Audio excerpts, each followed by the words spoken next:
Hello students, good morning. This is Dharmender Thakur, Maths Motivational and English Spoken Teacher. Student सबसे पहले आज मैं आपको बता दूं कि आज हम क्लास टेंथ का चैप्टर 1 करेंगे मैथ्स का, जिसका नाम है रियल नंबर्स।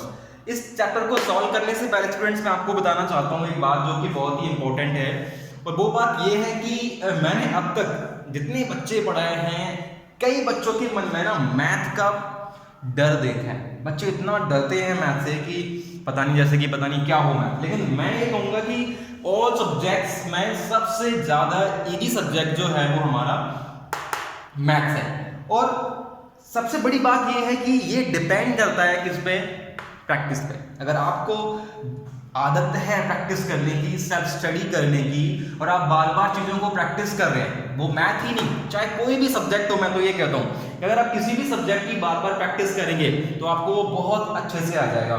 नहीं करेंगे तो भूल जाएंगे। तो सिंपल सी बात है कि आपने करना है क्या है, बस प्रैक्टिस करनी है मैथ्स में बहुत ज़्यादा। और जिसकी कैलकुलेशन अच्छी है, जो बहुत अच्छे से इजीली और जल्दी कैलकुलेट कर लेता है चीज़ों को, उसके लिए तो बहुत मामूली चीज़ है मैथ्स करना, है ना। और अब ऐसी ही कुछ मैथ्स में मैं आपको ट्रिक्स, कुछ टिप्स, ऐसी बहुत सारी चीज़ें पढ़ाऊंगा सिलेबस के अलावा। पहले तो मैं कोशिश करूंगा कि जो सिलेबस है मैथ्स का, इस 10th का सीबीएसई का, इसको हम धीरे धीरे करके वीडियोस में कवर करते रहें। उसके अलावा कभी कभी एक्स्ट्रा सेशन में मैं आपको बहुत सारी कुछ टिप्स और कुछ इतनी इजी ट्रिक्स बताऊंगा मैथ्स में, जिससे कि आप बहुत इजीली चीज़ों को सॉल्व कर पाएंगे। चलो आइए बिगर लेट किए हम इसका जो एक्सरसाइज है 1.1, सबसे पहले हम स्टार्ट करेंगे कौन सी एक्सरसाइज की? बस 1.1, और उस एक्सरसाइज को सॉल्व करते हैं। आइए देखते हैं इसका क्वेश्चन नंबर 1 क्या लिखा है। Use Euclid's division algorithm to find the HCF of. मतलब स्टूडेंट्स आपको यूक्लिड्स डिवीजन एल्गोरिथम का यूज करके एचसीएफ फाइंड करना है। वैसे मुझे पता है कि जो एचसीएफ है वो फाइंड करना हर किसी को आता है, बट और उसके मेथड भी बहुत होते हैं एचसीएफ फाइंड करने के। बट डियर स्टूडेंट्स, इस क्वेश्चन में क्या पूछा है, किस मेथड से आपने सॉल्व करना है? यूक्लिड डिवीजन एल्गोरिथम से, जो कि बहुत बहुत बहुत ही इजी मेथड है, और आई होप कि आपको बहुत जल्दी अच्छे से समझ आएगा। तो स्टूडेंट इस क्वेश्चन नंबर 1 के 3 पार्ट हैं, 1 2 3। सबसे पहले मैं आपको इसका जो फर्स्ट पार्ट है उसको सॉल्व करके दिखाऊंगा, और बहुत ही इजी मेथड है हमारा यूक्लिड एल्गोरिथम। चलो इसको स्टार्ट करते हैं। सबसे पहले जो इसमें लिखा हुआ है हम उसको सेम वही लिख लेते हैं, और हम इसका पहला फर्स्ट पार्ट सॉल्व कर रहे हैं। क्या? By Euclid's division algorithm. हम कर क्या रहे हैं, इसको यूक्लिड डिवीजन एल्गोरिथम से ही सॉल्व कर रहे हैं। अब स्टूडेंट ये यूक्लिड डिवीजन एल्गोरिथम जो है वो एक्चुअल में है क्या, तो मैं आपको बता दूं उसका फॉर्मूला क्या होता है, इक्वेशन क्या होती है। a = bq + r। a = क्या होता है? bq + r। बस आपने करना कुछ नहीं है, इस क्वेश्चन को इस इक्वेशन की हेल्प से सॉल्व करना है। बहुत ही इजी मेथड है। अब इस फॉर्मूले में इसको पुट करने के लिए मैं आपको सिंपल एक, पहले इसका हम क्या फाइंड करते हैं? एचसीएफ फाइंड करते हैं। किसका? हम इस क्वेश्चन को फाइंड कर रहे हैं, किसको? 135 और 225। तो हम करेंगे क्या? सबसे पहले जो मेरा छोटा नंबर है, जो मेरा स्मॉलर नंबर है, उसको मैं इस सिंबल के बाहर रखूंगा, और जो मेरा ग्रेटर नंबर है, जो मेरा बड़ा नंबर है, उसको मैं सिंबल के अंदर रखूंगा। और इजीली बस आपने करना है क्या है? डिवाइड करना है। मैंने पहले बोला था कि math is totally depends on the calculations and some formulas and identities. अगर आपको कैलकुलेट करना अच्छे से आता है, you can do it very easily. तो इसको हम डिवाइड करते हैं। सबसे पहले 135 बन जाओ 135। देखा? मतलब जैसे ही सिंपल हम जो उसको डिवाइड कर रहे हैं, हमने सिंपल बस वैसे ही डिवाइड करना है।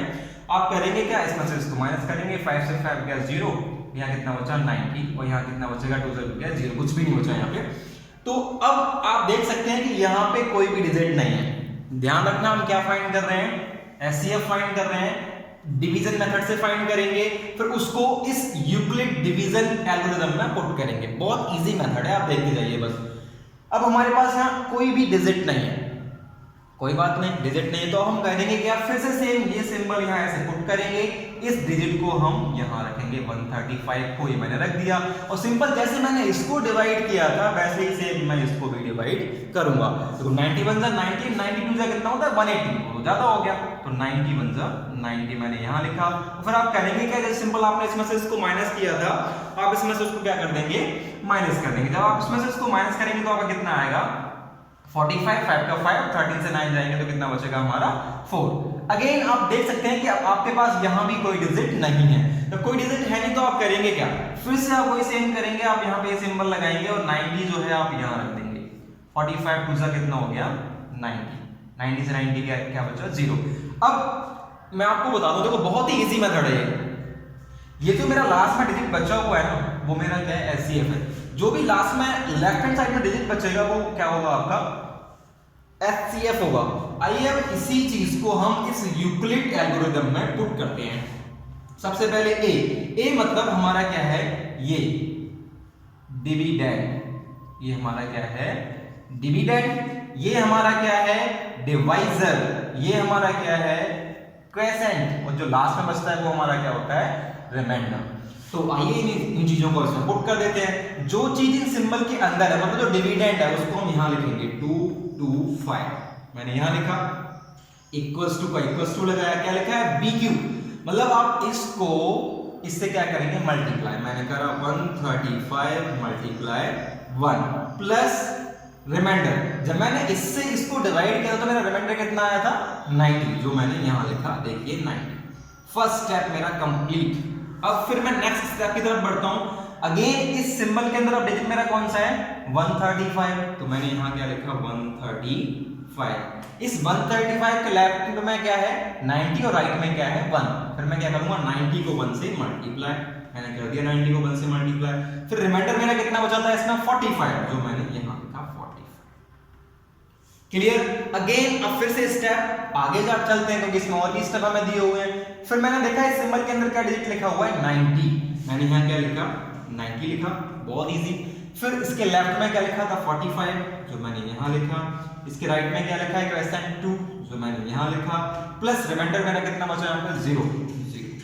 बस जैसे रिमाइंडर 0 आएगा आपने स्टॉप कर देना, फिर आपने इसके बाद आगे नहीं करना है। मैंने आपको बताया था कि जो मेरा यहां बचता है वो मेरा SCF होता है।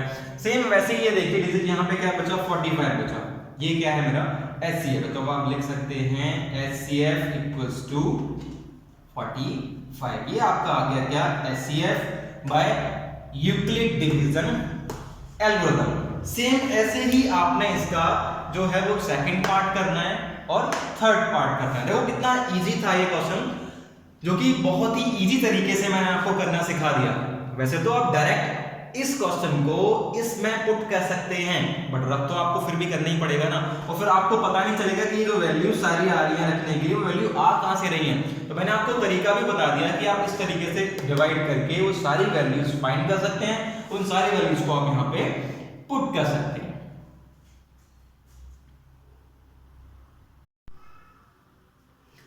आई स्टूडेंट, अब हम इसका जो सेकंड पार्ट है इसका उसे सॉल्व करते हैं 196 एंड 3220। सबसे पहले हम करेंगे क्या, इसको सेम लिख लेंगे बाय यूक्लिड्स डिवीजन एल्गोरिथम, जो कि क्या है a equals to bq plus r। आइए इसको डिवाइड करते हैं सेम वैसे ही।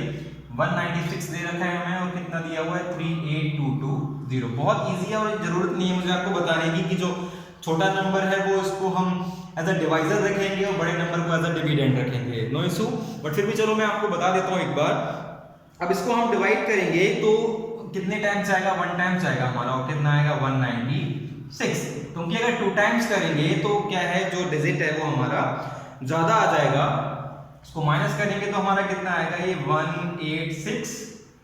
अब हम आगे देखते हैं, इससे जो पहले वाला क्वेश्चन था ना उसमें डिजिट यहाँ पे एक भी नहीं थे, लेकिन इस क्वेश्चन में जो डिजिट हैं वो मेरे पास है, तो मुझे यहाँ पे डिजिट दिया हुआ है 2, तो मैंने यहाँ पे क्या लिख दिया ये 2 लिख दिया। अगर नहीं दे रखा होता तो मैं करता क्या, ऐसे सिंबल पुट करता, अगेन इसको डिवाइड करता, नो इशू, कोई बात नहीं। अब मैंने डिजिट यहाँ पे लिखा और इसको मैं सेम वैसे ही क्या करूंगा डिवाइड करूंगा, और ये जो डिवाइड है वो मेरा कितने टाइम्स जाएगा 9 टाइम्स, 196 9 जा। अब मल्टीप्लाई करके देखिए कितना आएगा, ये आएगा आपका 1764। फिर इजीली आपने करना है क्या, इसमें से इसको माइनस करेंगे और जब माइनस करके आपको कितना आंसर आएगा इसका 98। अगेन आप देख सकते हैं कि मेरे पास फिर से 0 बचता है यहाँ पे, तो मैंने क्या लिखा है यहाँ पे 0 लिख दिया। फिर आप इसको डिवाइड करेंगे तो 196 5 जा कितना होता है 980, जो कि बहुत ही इजी है। और 980 से जब हम 980 को माइनस करेंगे तो मेरा क्या बचेगा 0। तो स्टूडेंट देखा आपने मैंने कितना इजीली इसको डिवाइड कर दिया। और इसमें सबसे बड़ी बात यह है कि हमें जरूरत ही नहीं पड़ी और एक्स्ट्रा सिंबल यहाँ पे कहीं पुट करने की। क्यों? क्योंकि मेरे पास पहले से यहाँ पे क्या थी वैल्यूज थी। आइए अब हम इनको यहाँ पे इन सारी वैल्यूज को यहाँ पुट करते हैं। हाँ, उससे पहले मैं आपको बता दूं कि जो डिजिट मेरा लेफ्ट में बचता है वो मेरा क्या होता है HCF। आइए अब इसको इसमें पुट करते हैं। तो डिविडेंड मेरा कितना दे रखा है 38220 और जो मेरा डिवाइजर है वो कितना है 196, क्वोशिएंट मेरा कितना आया 195, रिमाइंडर मेरा कितना आया 0। इट मींस जो इसका HCF है वो कितना आ गया आपका 196। देखा आपने कितना इजी क्वेश्चन था, ये बहुत इजीली हो गया। जो क्वेश्चन हम यूक्लिड डिवीजन एल्गोरिथम से कर रहे हैं और ऐसे डिवाइड कर रहे हैं, अगर वो सिंपल डिवाइड होता है तो कोई प्रॉब्लम नहीं, सिंपल डिवाइड होने दो। इसमें आपने कंफ्यूज नहीं होना, ना अपने दिमाग में कोई डाउट रखना है कि नहीं ये तो पूरा डिवाइड हो रहा है तो हम इसमें क्या करें। नो प्रॉब्लम, अगर डिवाइड होता है तो होने दो, कोई इसमें प्रॉब्लम नहीं है। आपने करना है क्या है, बस सिंपल डिवाइड करते रहना है और वो सारी वैल्यूज को आपने इस वाली इक्वेशन में क्या करना है, उसको पुट करना है। तो हमने पुट किया तो कितना आंसर आया मेरा HCF 196। आइए अब हम इसका जो नेक्स्ट पार्ट है, थर्ड पार्ट है, उसे देखते हैं, जो कि हमें इसमें दिया हुआ है। कोई प्रॉब्लम नहीं, ये देखिए करके दिखाता हूं मैं अभी आपको इसको। सेकंड पार्ट हमारा हो चुका है ये वाला, फर्स्ट में हो गया, थर्ड क्या दे रखा है 8 6 7 एंड 2 5 5। ये भी स्टूडेंट सेम वैसे ही है। सबसे पहले आप क्या लिखेंगे इसमें, बाय यूक्लिड्स डिवीजन एल्गोरिथम। ये तो आपको तीनों पार्ट्स में लिखना है और वो है क्या a = bq + r। फिर जैसे हम आपने वही प्रोसेस स्टेप्स फॉलो कर रहे हैं। जो आपका स्मॉलर नंबर है वो आपने इधर रखना है ऐसे, और जो आपका ग्रेटर नंबर है 8 6 7 वो आपने रखना है कहां पे, इधर ऐसे। कोई प्रॉब्लम नहीं है, बहुत ही इजी है। अब आप करेंगे क्या, इस नंबर को उससे क्या करेंगे, डिवाइड करेंगे। जब आप इसको इससे डिवाइड करेंगे तो आपका जो डिवाइड है वो 3 टाइम्स जाएगा। आप खुद कैलकुलेट करके एक बार इसको देख लीजिए।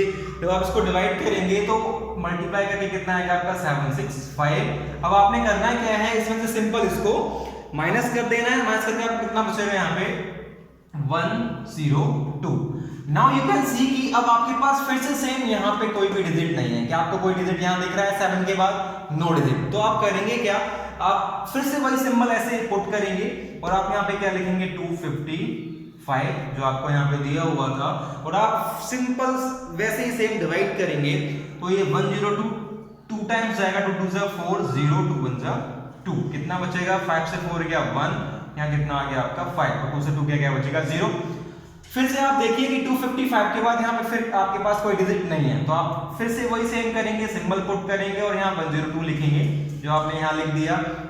फिर आप इससे इसको डिवाइड करेंगे तो 51 2 जा कितना आएगा आपका 102, 2 1 जा 2 2 5 जा 10, और 102 से 102 जाएगा तो क्या बचेगा आपका यहाँ पे 0, जो को बहुत ही इजी डिवाइड था इसका।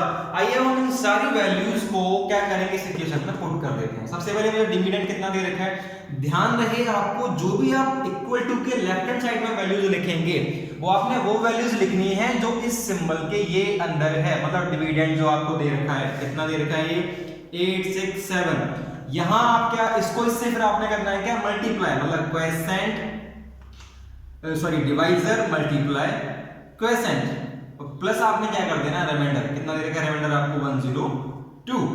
अगेन स्टेप 2, इस सिंबल के अंदर डिजिट क्या लिखा है मेरा 255, जो मैंने यहां लिखा 255, मेरे पास यहाँ क्या लिखा हुआ है 102, और मुझे यहाँ पे क्या दिया हुआ है 2, और रिमाइंडर मेरा कितना आया 51 जो मैंने यहाँ लिख दिया।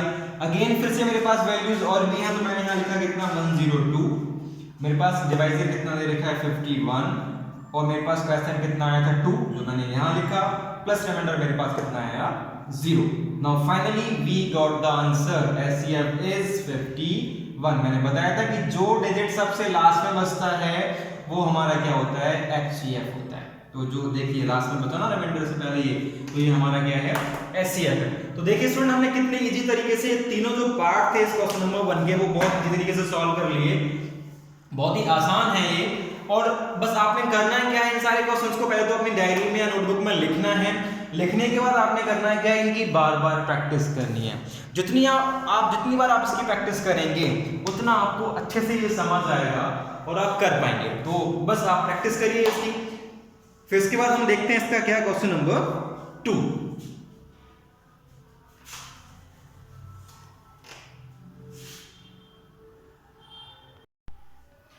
स्टूडेंट अब हम इसका जो क्वेश्चन नंबर 2 है उसे देखते हैं। क्या है क्वेश्चन नंबर 2?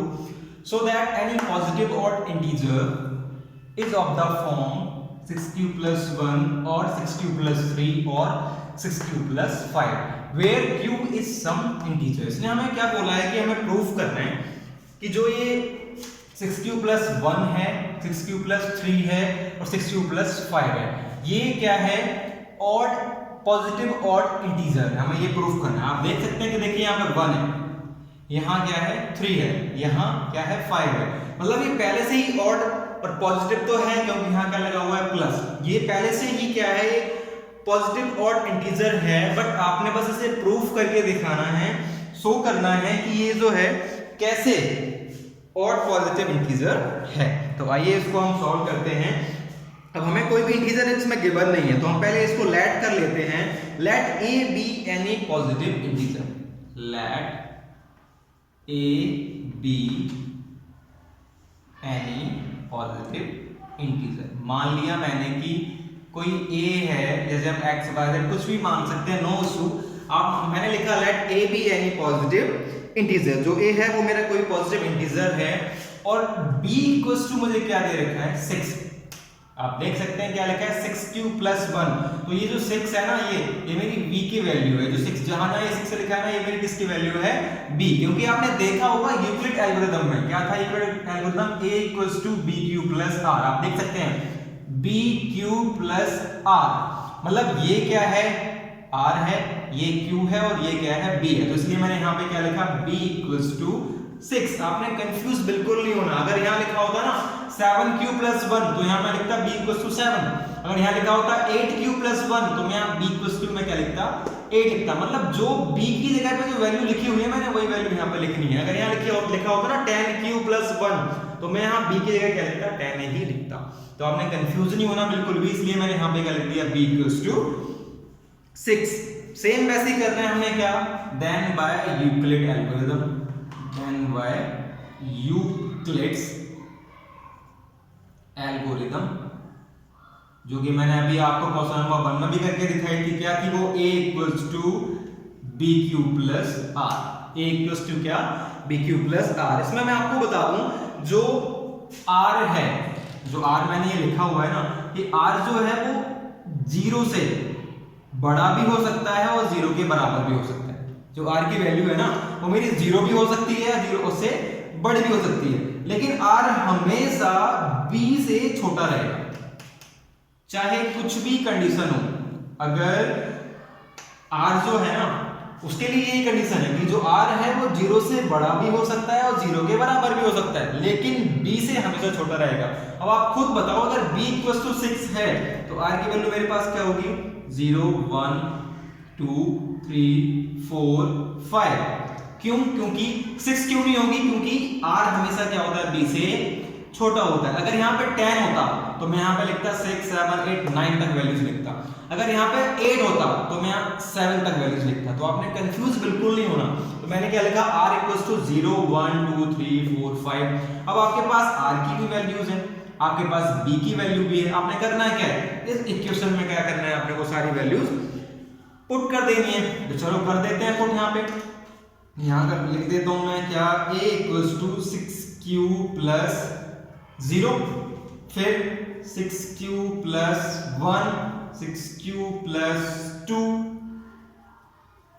फिर यहाँ पर लिख देता हूं मैं क्या, a इक्वल्स टू क्या 6q plus 3, a equals to 6q plus 4 और a इक्वल्स टू क्या 6q plus 5। क्योंकि मैंने स्टार्ट जो अपनी वैल्यूज की है वो कहां से स्टार्ट की हैं 0 से, तो मैंने वही सारी वैल्यूज यहाँ पे लिख दी 0 1 2 3 4 5। अब आप इसमें देख सकते हैं कि जो मेरा 1 3 और 5 है वो मेरा क्या ऑड नंबर है, और जो मेरा 2 है और जो मेरा 4 है वो मेरा क्या है इवन नंबर है। क्या है? Even number. So we can say that, हम क्या कह सकते हैं? So we can say that integers में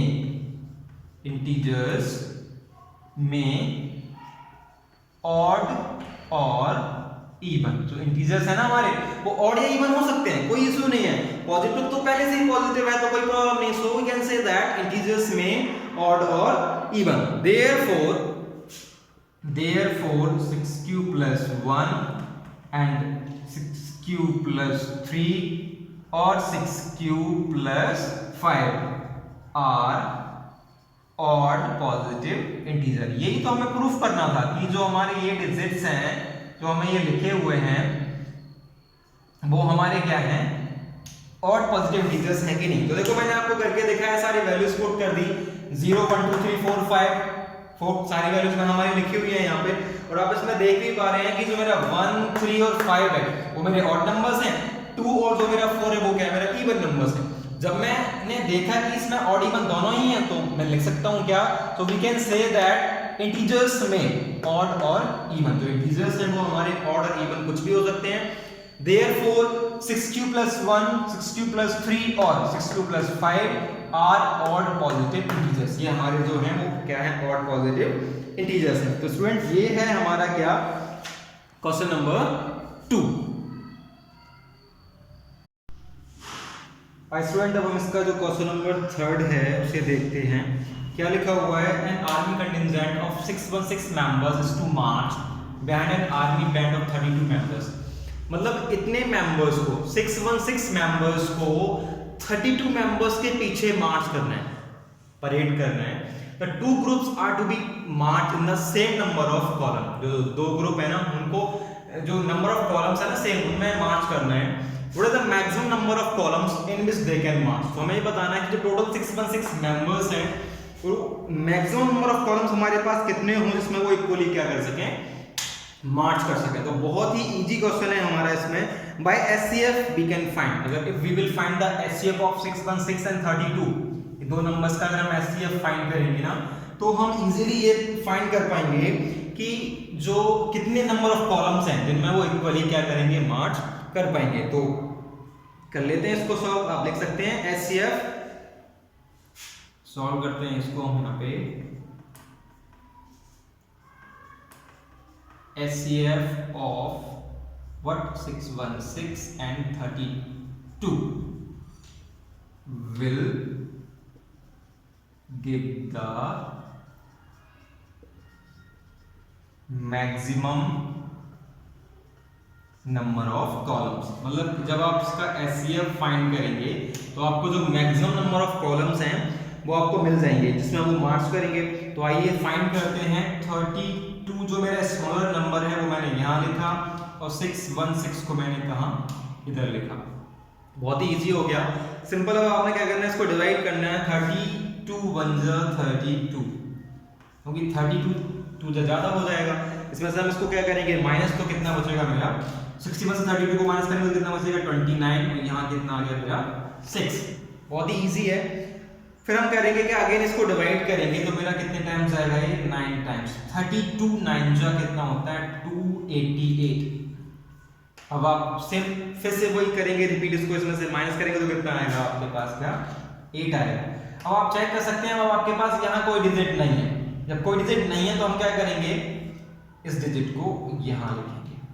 8 4 32, और जो डिजिट मेरा लेफ्ट में बचता है वो मेरा क्या होता है? इसका एचसीएफ होता है। तो एचसीएफ कितना आ गया मेरा? 8। तो आप देख सकते हैं कि जो मैक्सिमम नंबर ऑफ कॉलम्स हैं, मैक्सिमम नंबर ऑफ कॉलम्स वो मेरे कितने हैं? यहाँ पे 8 हैं। मतलब 8 कॉलम्स जो में डिवाइड हो जाएंगे सारे मेंबर्स, और जो मैक्सिमम नंबर ऑफ कॉलम्स आपके आएंगे वो क्या आएंगे? 8 आएंगे, जिसके पीछे वो क्या करेंगे? मार्च करेंगे। देखिए कितना इजी, बहुत ही आसान क्वेश्चन था।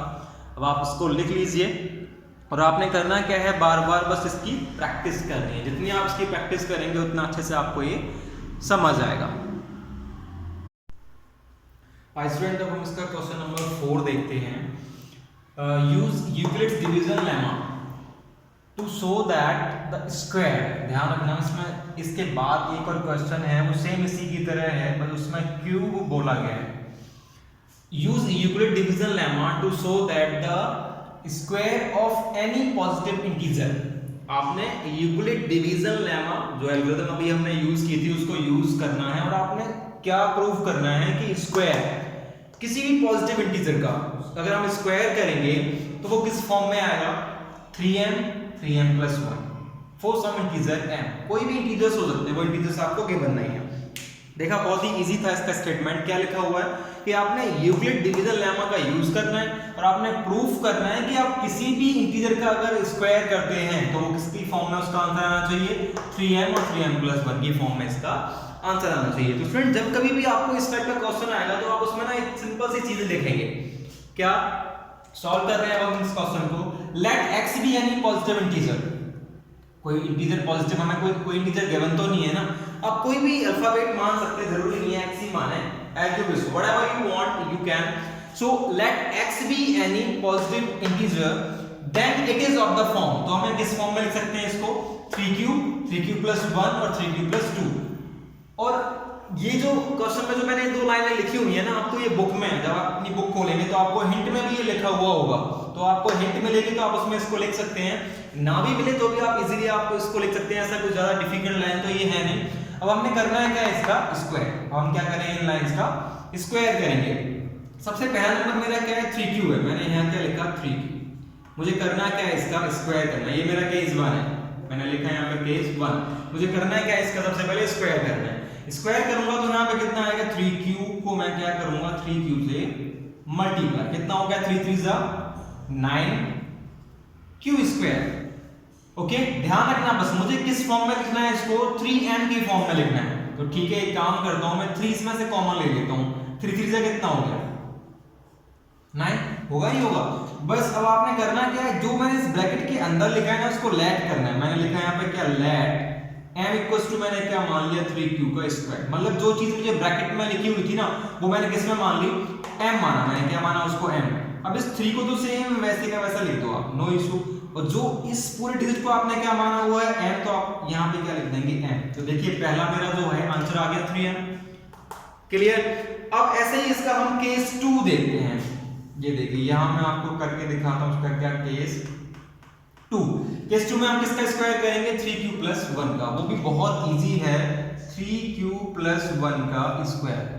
इसको स्क्वायर हम दो तरीके से कर सकते हैं। एक तो ये कि अगर इसके ऊपर स्क्वायर लिखा है तो इसी नंबर इसी को एक बार फिर लिख दो और मल्टीप्लाई कर दो, या फिर आप इसमें क्या कर सकते हैं, एक आइडेंटिटी का यूज कर सकते हैं। मैं लिख देता हूं यहाँ पे क्या, यूजिंग फॉर्मूला कौन सा, a प्लस b का whole square equals to a का स्क्वायर प्लस 2ab प्लस मैंने क्या लिखा है यहाँ पे b का स्क्वायर, जो कि बहुत ही इजी फॉर्मूला है, बेसिक सा फॉर्मूला आप सबको आता होगा। ये जो डिजिट है वो मेरी a है और ये मेरा डिजिट क्या है, b है। मैं पुट कर देता हूँ इसको। देखिए a का स्क्वायर मतलब 3q का स्क्वायर।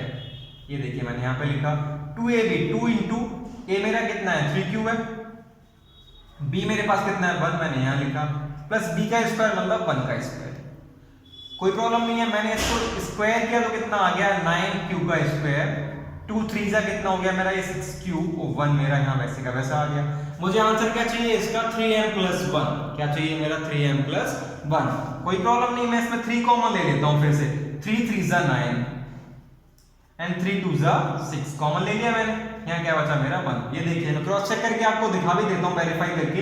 आप 3 को 3 से मल्टीप्लाई करेंगे तो कितना आएगा 9, और 3 को 2 से करेंगे तो कितना आएगा आपका 6, और 1 जो था आपका सेम वैसे का वैसा ये लिखा हुआ है। नाउ जो चीज इस ब्रैकेट के अंदर है उसे हम क्या मान लेते हैं, m मान लेते हैं। आप लिख लीजिए यहाँ पे लेट m इक्वल्स टू मैंने क्या मान लिया 3q का स्क्वायर प्लस 2q।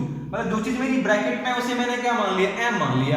अब आप इजीली लिख सकते हैं इसको, देखो 3 का मैंने 3 लिख दिया, इस पूरे को मैंने क्या माना m माना है, तो मैंने यहाँ पे m लिख दिया, प्लस मेरा क्या लिखा है 1। तो देखिए अब मेरा कितना आंसर आ गया 3m plus 1। दो चीजें मेरी क्लियर हो गई हैं। अब मैं देखता हूं इसकी थर्ड चीज। थर्ड क्या, मैं आपको बता देता हूं थर्ड चीज में है क्या, जो मैंने लिखा हुआ है यहाँ पे क्या, 3q plus 2। सेम आपने इसका भी वैसे ही सेम स्क्वायर करना है। मैं इसको रब कर रहा हूं, ये देखिए आप क्या लिखा मैंने यहाँ पे, केस 3 और क्या लिखा हुआ है 3³ + 2 का स्क्वायर। ये मैं 3³ + 2 का स्क्वायर करूंगा, सेम वैसे ही मैं आइडेंटिटी का यूज करूंगा, क्या a + b का होल स्क्वायर क्या होता है, वो a का स्क्वायर प्लस का 2ab और प्लस मैंने क्या लिखा है यहाँ पे b का स्क्वायर। सेम आपने वैसे ही करना है, ये a है और ये b है, अगेन 3³ का स्क्वायर प्लस 2 × मैंने लिखा यहाँ पे 3³ यहाँ लिखा मैंने 2 और यहाँ क्या लिख दिया मैंने 2 का स्क्वायर। आप इजीली इन वैल्यूज को पुट कर सकते हैं। 3 3 जा मेरा कितना हो गया 9³ का स्क्वायर, 2 3 जा 6, 6 2 जा कितना आ गया मेरा 12³ प्लस 2 2 जा कितना आ गया यहाँ पे मेरा 4। बहुत इजी है। तो आपने करना क्या है, फिर से अगेन इसका आंसर भी आपने 3m + 1 ही लाना है, तो आप इसमें 3 कॉमन ले लीजिए, 3 3 जा 9, 3 4 जा 12। अब 4 तो 3 की टेबल में नहीं आता ना, तो आप क्या करेंगे, इसको ऐसे लिख लेंगे 3 1 जा 3 और ब्रैकेट के बाहर क्या लिखेंगे रिमाइंडर 1, मतलब आप 3 1 जा 3 और 1 प्लस करेंगे तो कितना आ जाएगा आपका 4। लेट m इक्वल्स टू, जो आपको डिजिट ये ब्रैकेट के अंदर दिया हुआ है उसको आपने क्या मान लिया, m माना आपने, क्या माना आपने उसको m, बस फिर तो इजी हो गया। 3 का आपने लिख दो क्या 3, ये डिजिट पूरा मैंने क्या m माना है तो मैंने m लिख दिया, प्लस 1 मेरा दे रखा है। तो आप देख सकते हैं कि कितना इजी तरीके से हमने ये फाइंड कर लिया, हमने ये प्रूव कर दिया कि अगर हम किसी भी पॉजिटिव इंटीजर को स्क्वायर करेंगे तो उसका आंसर 3m या 3m + 1 बड़े आराम से इजीली आ सकता है, जो कि हम इसको कर चुके हैं। अब आप इसको देख लीजिए और लिख लीजिए अच्छे से और इसकी प्रैक्टिस भी कर लीजिए। जब आप इसकी प्रैक्टिस करेंगे ना तभी आपको अच्छे से ये समझ आएगा, अदरवाइज आप इसको भूल जाएंगे। जितना हो सकता है आप इसकी बस प्रैक्टिस करिए। और स्टूडेंट्स मैं आपको बता दूं, जो इससे अगला क्वेश्चन है ना वो भी सेम ऐसे ही है, बस थोड़ा सा उसमें चेंज है, वो मैं देखो अभी आपको करके दिखाता हूँ क्या चेंज है। सारा कुछ सेम है, बस इसमें स्क्वायर जो मैंने यहाँ पे लिखा था, इस स्क्वायर की जगह क्या आ गया मेरा क्यूब आ गया। क्या आ गया स्क्वायर की जगह, दैट द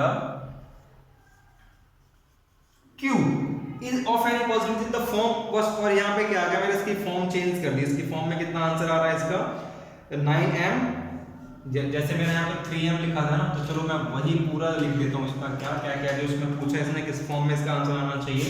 एक तो आना चाहिए क्या 9m, एक आना चाहिए क्या 9m + 1 और क्या आना चाहिए 9m + 8। अब आपने सेम वैसे ही करना है, इन डिजिट के क्यूब निकालने हैं और आपको किस फॉर्म में इसके आंसर आना चाहिए 9m + 1 और 9m + 8। आइए स्टूडेंट इस क्वेश्चन को भी हम सॉल्व करके देखते हैं कि जो है इसका आंसर हमारा कितना आएगा। जो इसका फर्स्ट जो मैंने स्टेटमेंट लिखी हुई है वो आपने वैसी की वैसी सेम लिखी रहने देनी है। अब फटाफट से क्वेश्चन लिख लीजिए, और लिखना भी ना चाहें तो कोई प्रॉब्लम नहीं है, आप इसको अपनी बुक में भी देख सकते हैं। हो सकता है मुझे इस क्वेश्चन को रब करना पड़े, इसलिए मैं आपको बोल रहा हूँ, कोई इशू नहीं है, देख लीजिए एक बार, 1 बाय 1 कर लेंगे, कोई प्रॉब्लम नहीं। ये देखिए सेम जो हिंट मैंने पहले वाले क्वेश्चन में यूज की थी वही हिंट मैं इसमें यूज करूंगा।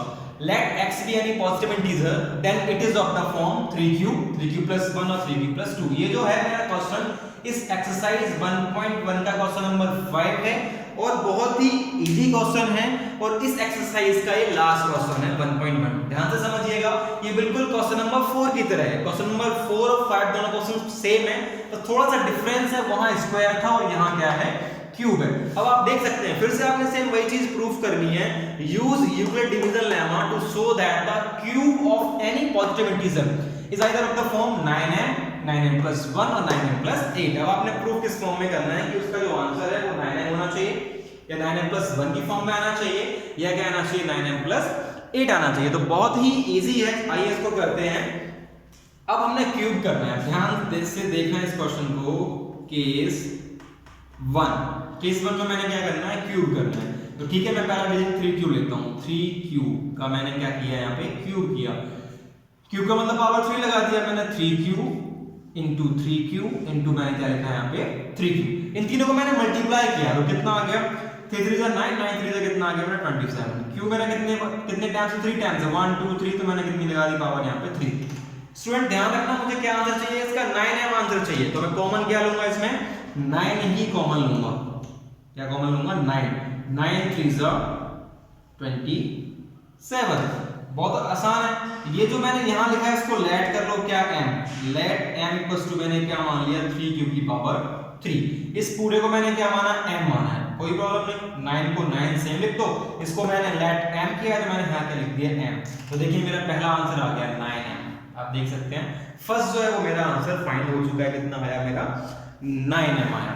अब हम देखते हैं इसका क्या केस 2 देखते हैं। केस 2 में बस मैं इसकी जो हिंट है जो पहले वाले क्वेश्चन में भी मैंने लिखी हुई थी आप उससे ले सकते हैं, कोई प्रॉब्लम नहीं है। वो मैं इसको मिटा रहा हूँ, रब कर रहा हूँ और इसकी आपको जो केस 2 है वो मैं आपको करके दिखाता हूँ। आप इसको भी साथ साथ लिखते रहिए। आइए देखते हैं इसका क्या केस 2। केस 2 भी सेम हम वैसे ही करेंगे।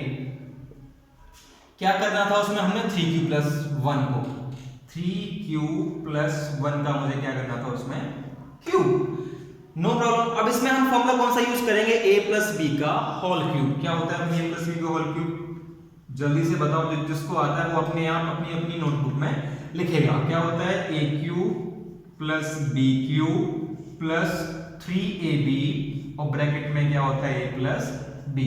हम इसको ऐसे भी लिख सकते हैं a cube plus b cube plus 3a square b plus 3ab का स्क्वायर, कोई प्रॉब्लम नहीं है, दोनों चीजें सेम ही है। इसमें बस उसने बिगर मल्टीप्लाई करके लिख दिया। चलो हम इन वैल्यूज को पुट कर लेते हैं। ये मेरा a है और ये मेरा क्या है b है। आइए देखते हैं, मैंने यहाँ लिखा क्या 3q का क्यूब प्लस 1 का cube plus 3 into 3q into 1, bracket में मैंने क्या लिखा 3q प्लस 1, ये मैंने यहाँ पे लिख दिया बहुत ही इजीली। अब आपने मल्टीप्लाई करना है सिंपल, इसका क्यूब है तो कितना हो गया 27q3 हो गया, ये 1 है तो मेरा 1 ही आ गया, 3 3 जा कितना हो गया मेरा यहाँ पे 9q और यहाँ ब्रैकेट में मुझे क्या लिखा हुआ 3q प्लस 1। क्लियर नाउ अब हम आगे बढ़ते हैं 27q3 प्लस 1 मैंने सेम वैसे का वैसा लिखा। अब आप देख सकते हैं कि ये ब्रैकेट लगा हुआ है यहाँ पे, ब्रैकेट का मतलब क्या होता है मल्टीप्लाई। तो हम करेंगे क्या इस 9q को इस 3q से मल्टीप्लाई कर देंगे। 9 3 जा कितना हो गया 27, q यहाँ पे 2 बार था तो मैंने लिखा q स्क्वायर, 9q का 1 से करेंगे तो मेरा कितना आ गया 9q। ये तो थोड़ा बड़ा छोटा सिंपल इजी मल्टीप्लिकेशन है, आप बड़े आराम से इसको कर सकते हैं। अब इसको हम प्रॉपर अरेंज कर लेते हैं 27q3, फिर ये डिजिट लिख लेते हैं जिस पे पावर कम है, फिर जिस पे पावर और भी कम है और फिर कांस्टेंट टर्म मैंने सबसे लास्ट में लिख दिया। अब मुझे इसका आंसर क्या चाहिए 9m प्लस 1, मुझे इसका आंसर क्या चाहिए 9m प्लस 1। तो बहुत आसान है, चलो इसमें हम 9 कॉमन ले लेते हैं, 9 से इन सबको डिवाइड कर देते हैं, 9 3 जा 27, फिर से 9 3 जा 27, 9 1 जा 9 प्लस 1। जो मेरा ब्रैकेट में दिया हुआ है उसे हम क्या करेंगे लेट करेंगे m, let m equals to मैंने क्या माना 3q का क्यूब प्लस 3q का स्क्वायर प्लस q। अब इस पूरे को मैं क्या मान चुका हूं m मान चुका हूं, तो कोई बात नहीं, इस 9 को मैंने 9 लिखा, इस पूरे को मैंने m मान लिया, m लिख दिया प्लस 1। ये देखिए मेरा कितना आंसर आ गया इसका 9m प्लस 1, और यही 9m प्लस मुझे इसका आंसर लेके आना था। आप देख सकते हैं इसका जो जब मैंने कॉमन लिया तो मेरा कितना आंसर आया इसका 9m प्लस 1 कॉमन लेने के बाद, जो कि बहुत ही इजी था। अब हम आते हैं इसके नेक्स्ट पार्ट पे केस 3 पे। केस 3 भी हमारा सेम वैसे ही है, इसको मैं रब कर रहा हूं और देखते हैं केस 3।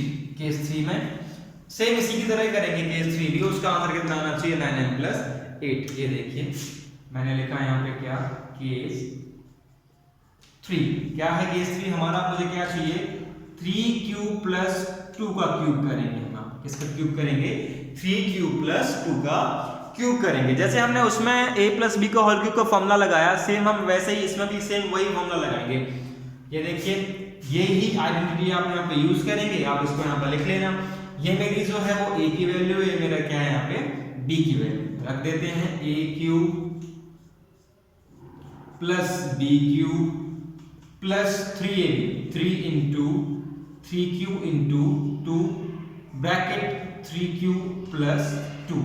स्टूडेंट बहुत ही इजी क्वेश्चन है, आप इजीली से कर सकते हैं, बस देखते रहिए कैसे सॉल्व करना है। इसका हम फिर से क्यूब करेंगे तो कितना आएगा मेरा 27 का q3 आएगा प्लस 2 2 4 4 2 कितना 8 हो गया, ये 3 3 9 9 2 कितना हो गया 18q प्लस मैंने क्या लिखा 3q प्लस 2, बहुत ही इजी था। फिर सेम वैसे ही इस डिजिट को तो हम सेम लिख देंगे क्योंकि इसमें कुछ कैलकुलेट हमें करना नहीं है। 8 मैंने सेम लिख दिया, इसको इससे मल्टीप्लाई करेंगे। 18 3 जा कितना होता है 54, क्यू 2 टाइम्स था तो मैंने क्यू स्क्वायर लिख दिया। 18 2 जा कितना होता है 36, ये मैंने यहाँ लिखा क्यू यहाँ पे।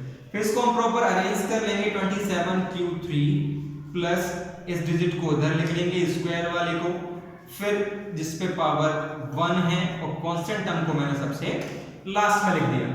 जैसा कि आप देख पा रहे हैं कि मुझे इसका जो आंसर है वो क्या लेके आना है 9m + 8 लाना है। 9m + 8 ये लाना है तो बहुत आसान है। मैंने करना है क्या है इसमें 9 को कॉमन ले लेना है। 9 से सबको डिवाइड कर दो, 9 3 जा 27 और 9 6 जा 54, 9 4 जा 36 और 8 हमारा बाहर वैसे का वैसा।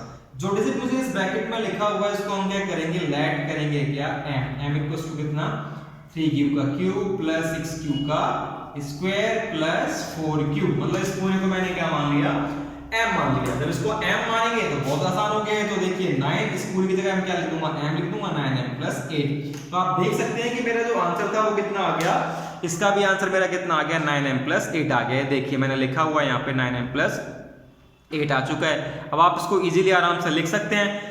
तो स्टूडेंट ये था मेरा इसका लास्ट क्वेश्चन एक्सरसाइज 1.1 का। अब हम थोड़े टाइम बाद इसका नया सेशन स्टार्ट करेंगे, इसमें हम एक्सरसाइज 1.2 को करेंगे। तो ये एक्सरसाइज बहुत ही इजी एक्सरसाइज थी, आपने बस इसकी प्रैक्टिस करनी है बार बार। जितनी आप इसकी प्रैक्टिस करेंगे उतना आपको अच्छे से समझ आएगा। Thank you so much guys, और चैनल को प्लीज लाइक कीजिए, शेयर कीजिए और सब्सक्राइब कीजिए, जिससे कि और बच्चे जो हैं जो घर बैठ के मैथ की क्लास देख सकें और मैथ को सीख सकें। Thank you so much.